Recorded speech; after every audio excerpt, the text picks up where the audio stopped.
Welcome to our U.S. Briefing Show. Today, we're diving into some exciting news from across the globe and within the U.S.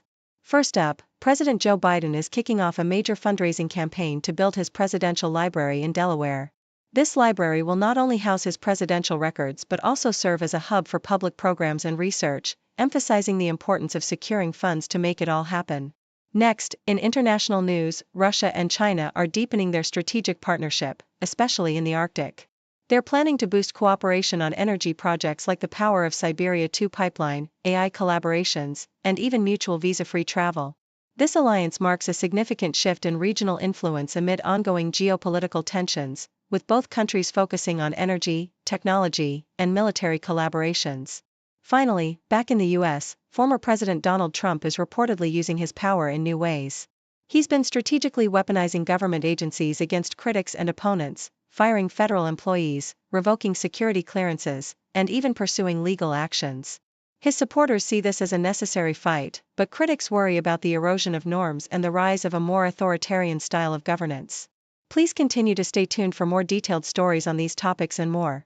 In a spirited effort to preserve his legacy, President Joe Biden has embarked on a significant fundraising campaign to establish his presidential library in Delaware. As reported by Yahoo US, this initiative underscores Biden's commitment to creating a lasting historical monument that will serve as a repository for his papers, speeches, and achievements. The campaign aims to rally support from donors and the public alike, emphasizing the importance of documenting his presidency and contributions to American history. The project not only symbolizes Biden's desire to leave a meaningful legacy but also highlights the ongoing importance of presidential libraries in shaping public understanding of leadership and policy.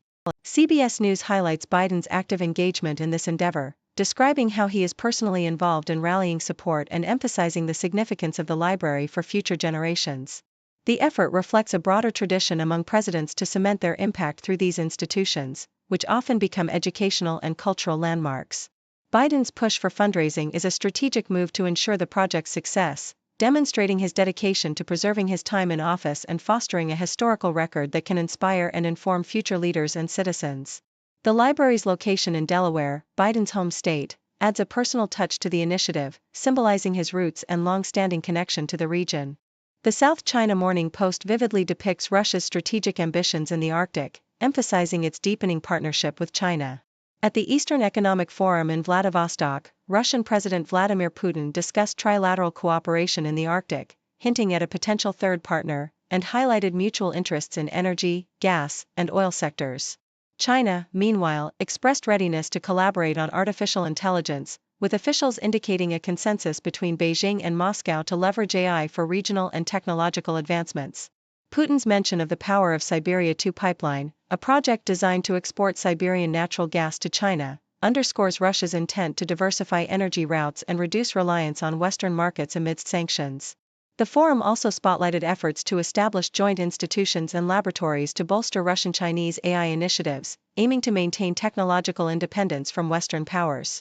Additionally, the signing of a memorandum for the pipeline's construction symbolizes a significant step in strengthening energy ties, with Russia positioning itself as a crucial energy supplier to China and challenging Western dominance in global energy markets.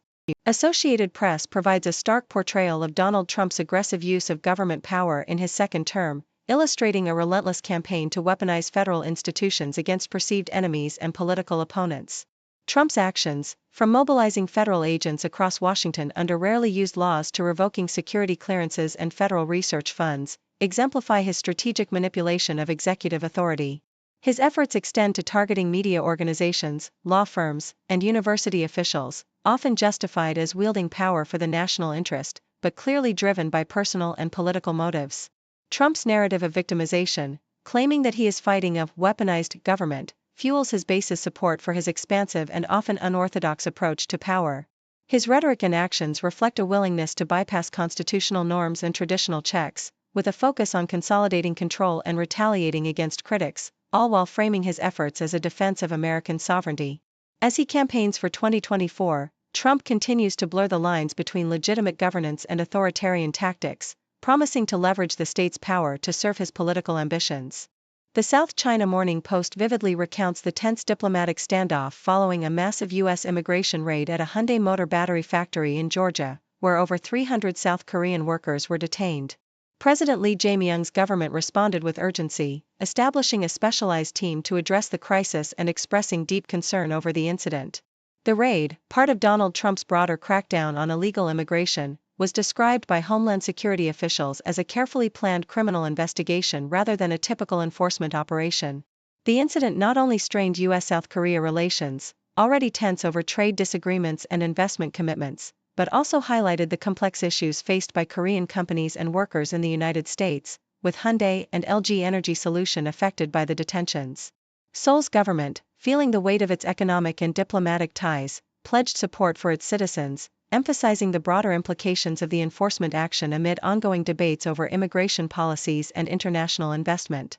The Associated Press provides a compelling look into Ohio's ongoing school transportation crisis, where a perfect storm of driver shortages, outdated laws, and expanding voucher programs has left thousands of students without reliable bus service.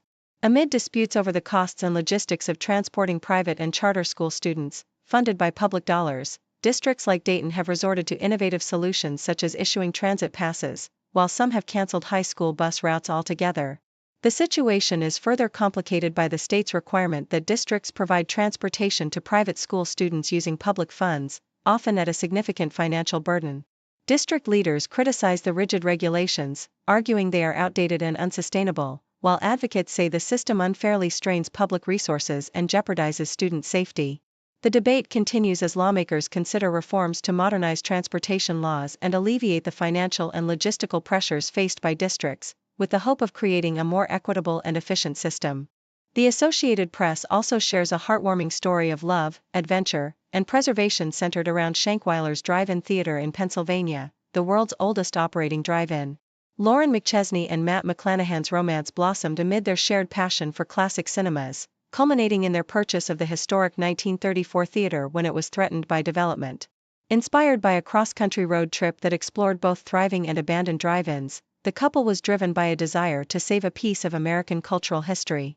Their investment, which involved pooling savings and securing a significant loan, has revitalized the theater, attracting summer crowds, special events, and nostalgic film screenings. Longtime patrons like Ken Curio cherish the drive-in's enduring charm, and the owner's story underscores the resilience of a beloved entertainment tradition that has faced decline but now finds new life through passion and dedication. Their journey from strangers to partners and owners exemplifies how love and a shared vision can breathe new life into a treasured relic of Americana.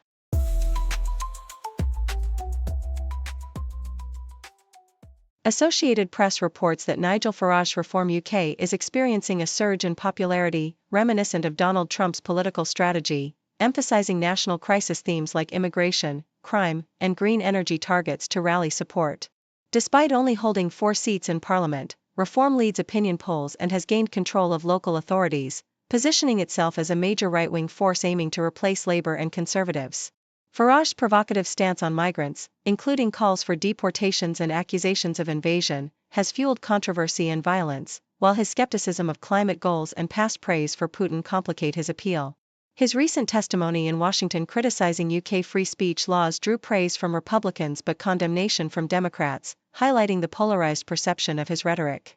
Meanwhile, the main UK parties, Labour and Conservatives, struggle to counter Reform's momentum, with Labour's ambiguous immigration stance and media's focus on Farage's antics further complicating the political landscape.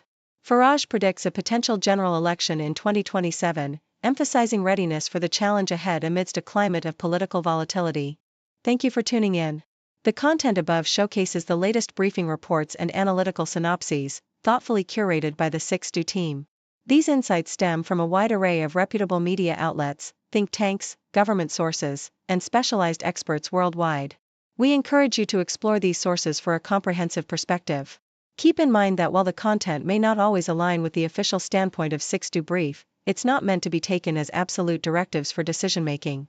Comprising seasoned media professionals, learned scholars, and accomplished scientists, the 6Do team embodies a trailblazing, fully independent media entity. To customize 6Do Brief to meet your professional needs, you have the option to subscribe to a diverse array of briefings on our website, 6dobrief.com. Regardless of your location, you can conveniently receive 6Do Brief via email.